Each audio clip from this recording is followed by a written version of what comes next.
战争的最前线，今天赶快带观众朋友来关心的是这个双普会即将要登场了。现在大家就在看说，不是会不会美俄要密谋2度的再次瓜分乌克兰，拿下什么样子的利益呢？等一下我们来宾会做解答。另外一件事情就是现在乌东地区已经正式的沦陷，尤其库比扬斯克已经正式的失守了，怎么回事？等一下一起的来关心。我们来赶快来看到是在普丁跟川普通话后不到48个小时的时间，现在外媒已经爆出了2个人已经谈好了，会在未来2周内双方再度的碰面，地点也已经选定了，就是在匈牙利的布达佩斯。大家也在关心了，会不会上一次的这个双普会，川普拿下了乌克兰很重要的矿产资源。这一次2个人碰头，川普是不是又要拿下什么样的东西？双方又要交换什么样子的东西？那乌克兰会不会被卖掉呢？不管是乌克兰的矿产等等，或者是乌东地区等等，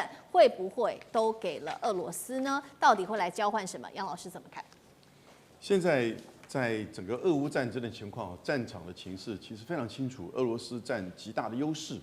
那乌克兰泽伦斯基这边就一直想要战斧飞弹，那川普也不断的就是说是放话说我要给你战斧飞弹，可是战斧飞弹一枚要140万，然后呢，你战斧飞弹的基地又很容易变成就是被攻击无人机攻击的这个标的，那你能够打多少枚，能够打到真正怎么样的这个就是军事设施？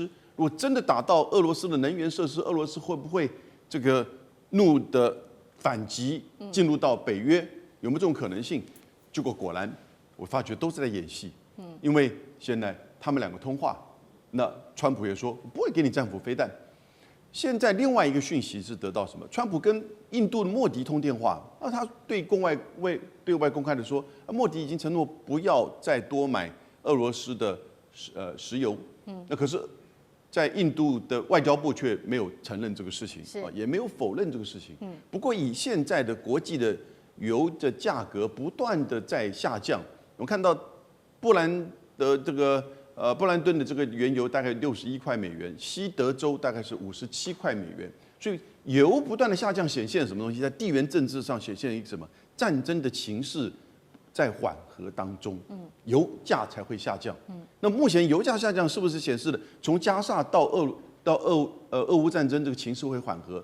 那因此呢，就看到这2个人如果未来在匈牙利真的见面，会不会谈出一个新的框架？因为川普知道他真的在这个帮助乌克兰下去，那是个无底洞的。所以这个时候，普丁可能大概也就不是那么在意印度不再买他的油。如果战争有一个框架出来的时候呢，有一个定局出来的时候呢，也许这个战争的这个冲击或未来的经济的这个制裁都可以缓和下来。不过先不要那么乐观哈，我们先看他们这个戏要怎么演。可是呢，我觉得大的方向从不只是外交层面、战场层面，我们也看到油跟经济的层面都反映出这个方向。好，所以我们现在看到双普会在即很快的2周后就会正式的来举行。在这一次，刚刚我们特别提到的战斧的飞弹，为什么在这一次会成为这个川普谈判的重要筹码？等一下也请张将军来带我们看。因为呢，现在看起来战斧飞弹它的重要性，包括它是美国最高精度的，而且是远程的射程的长巡弋飞弹，具备的是战略打击的一个重要价值。那这一次呢，其实呢，川普也坦言了，会以此作为他的谈判的筹码。他也趁机在这个时候有一点是语带威胁吗？他问了普丁说：“我送几千枚给乌克兰，你是否会介意呢？”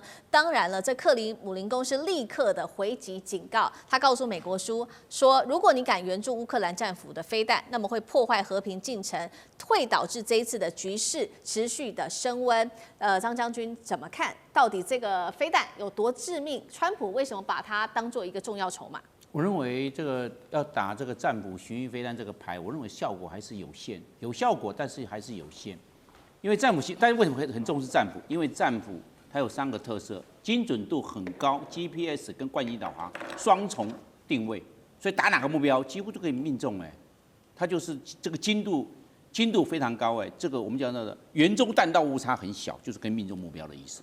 第2个，它的射程也蛮长的。最老批号就800公里，那现在新的已经到第5代，打2000公里，2000公里那可以打到俄罗斯里面的很深，可以做一个纵深打击。第3个就是我们讲到的，它有抗干扰能力。你要去干扰它还不好干扰，它抗干扰电站能力也蛮强的。换句话说，你要把它干扰掉，没那么简单，你可能就硬杀。想软杀战斧巡弋飞弹，困难度高，你只能硬杀。那硬杀它又掠地飞行啊，你怎么去硬杀？也蛮难解的。所以大家对战斧蛮重视哦，原来是这个样子。它现在到第5批号的话，一枚将近200万美金，就是6000万台币一枚。你看看这个打仗就是要钱嘛。那为什么说效果有限呢？因为这个我认为跟 F16给乌克兰有改变战局吗？没有。或者幻象2000也给乌克兰，乌克兰拿飞的幻象2000去这个出击任务，有改变战局吗？我认为给战斧也不会改变战局。这个会招致俄罗斯3件事情，第一个。更大的报复，你这样子，你用战斧是不是？它更大的锆石也过去了，还有这些无人机通通过去，这个我们这样的这个冰雹、火箭炮大量对这个乌克兰战场在使用，或者大量的自杀无人机过去，会做更大的报复。第二个，俄罗斯会占更多的土地来报复。你现在知道了，红军城要失守了，库比扬斯克也已经失守了。就是他占更多，为什么？这个就是战争的代价，他要获得这些领土，来填补俄罗斯所付出的军事风险跟军事的这种我们叫军事的耗损，他拿土地来做弥补，这是俄罗斯的一贯的看法嘛。那第三个，我认为到现在为止还看不出乌克兰有扭转战局，最后的结果，我认为是没有办法改变，到现在为止看不出来。唯一的一种状况就是西方国家政治出兵，但是不会出兵了。那这样的话就没办法改变战局。乌克兰还是面临苦战下风，到最后面还是要面对割地的这一方面的结果。这方面还没有，我认为还不会改变。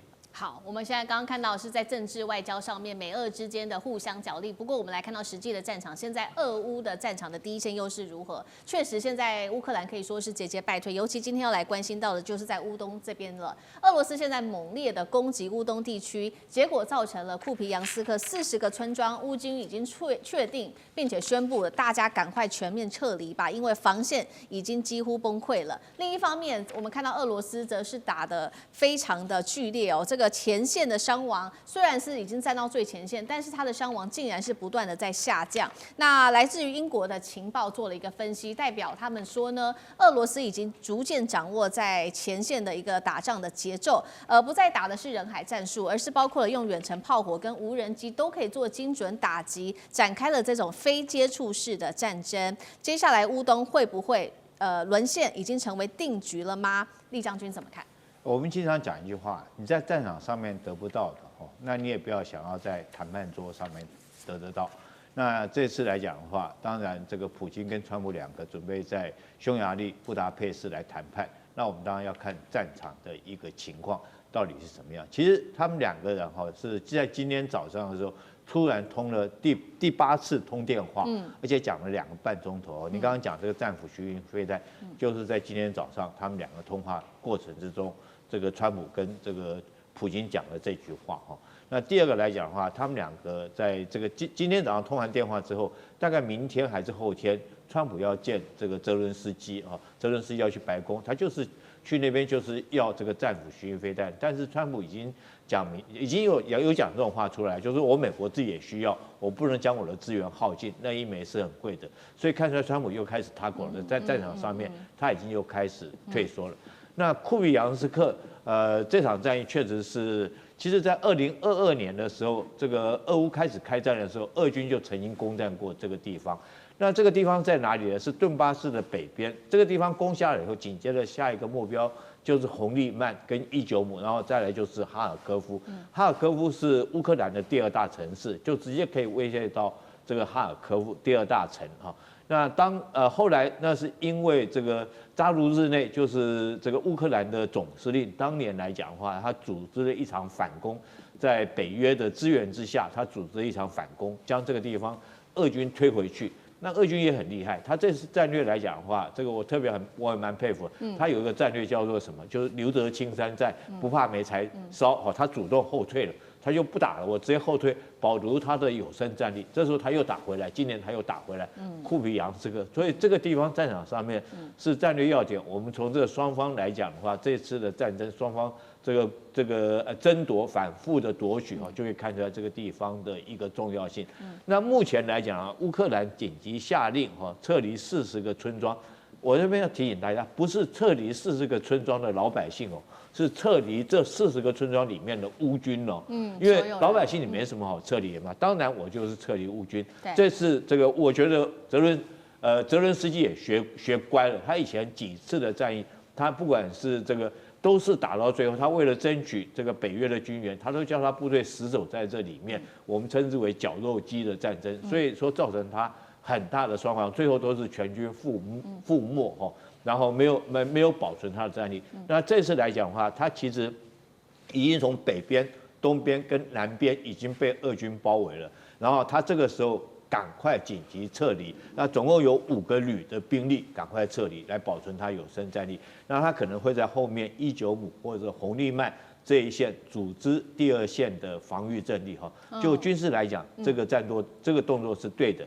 那我们在讲说俄军为什么伤亡会减少，我觉得有很多原因第一个来讲的话，他可能经过这将近4年的战斗，他的这些老兵作战经验都非常的丰富他知道怎么样去这个隐蔽。当然，另外一个原因有可能是我认为是乌军来讲的话，他们士兵的素质在逐渐的这种就是落后，因为第一批原来最精壮的部队大概都已经打光了。如果说是按照乌军现在他的伤亡数来讲的话，他大概已经是第3波的这种军人已经被拉到前线去。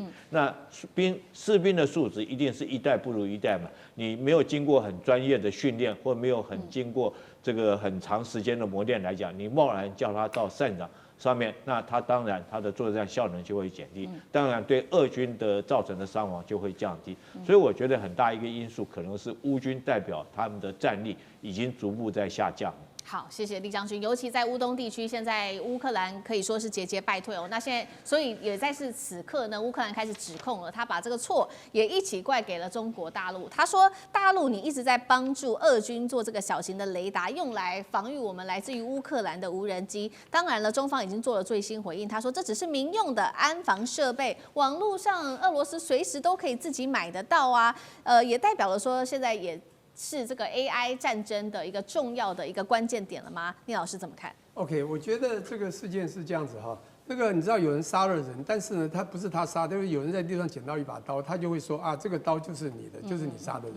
那不管怎么说，大家都知道现在全世界都有所谓的 Made in China 在中国制。那你觉得这个市场经济下自由买卖，那你去买得你想要的东西，会不会有可能是 MIC？ 这是非常可能的。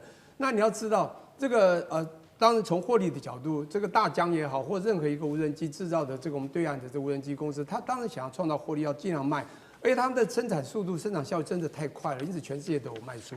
所以我觉得你要欲加之罪，当何患无辞，或者你要用一些影射做一些文宣认知战，你当然可以说，你只要看到这个东西，就是说他们的主人有用。你看狗咬到人，他说是狗，它的主人叫这狗去咬你的，你知道吗？可是这主人很莫名其妙，这狗它自己跑的，我怎么知道？好，现在重点就是这无人机就是这个我们这个对岸这养的非常多的狗，它到处跑到了各种商店，那它这个被谁买去了？它咬了谁？你怎么会知道呢？好，不管怎么说，你说这是对岸说去手死了这些无人机，然后一定要卖给这个俄国去打乌克兰嘛？我觉得这当然不属实啦。我只是讲说民用和军用是两回事。如果他真的卖了非常多军用，放了炸弹或者放了一些攻击武器，我觉得那这真的是可能有一些我们讲说真的是有一些战争的一些联合或者一些阴谋了哈。我只能讲民用，那我觉得就不要想太多，因为现在谈的都是民用，不在攻和防之下嘛哈。你可以看到在攻击的无人机，当然它可以做各种影像这个情收甚至资讯的传输等等的。当然这个使用的人不一定是就是做的人嘛。那比如说有人买了，他这边遥控，他就遥控导引嘛，对不对？那防空当然你也一样，从民用去买了所谓的防御系统，因为那个中国在 AI 他们的整个这个科技配套 AI 已经做到还不错的一个水准。那它的雷达的这种探知就已经到一种可以防御的这种这个还不错的一种程度。当然，这个在军事中就有人会去买这种民用的东西来做防御嘛。